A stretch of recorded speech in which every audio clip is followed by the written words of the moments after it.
जवळ जवळून दाखव त्याला. डेंजर कुर्ली आहे कुर्ली. ही 1 किलोच्या वरची आहे. माहिती आहे पोगरायला भेटलेली ते आपल्याला. ही कालीवाली होती. ही चावली नाही खायला नको करणार आहे.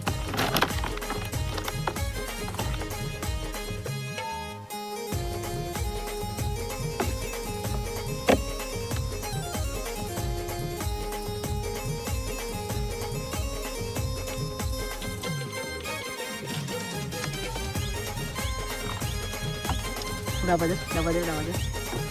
त्यांना ही बघा कुर्ली बघा. 1 किलोच्या वरची आहे मित्रांनो कुर्ली. उठलाला पण ते नाही बोललात ना मित्रांनो तरी 8-9 महिने ही चिंबोड्या अशी बघा अशी पालण्यात असतात. आता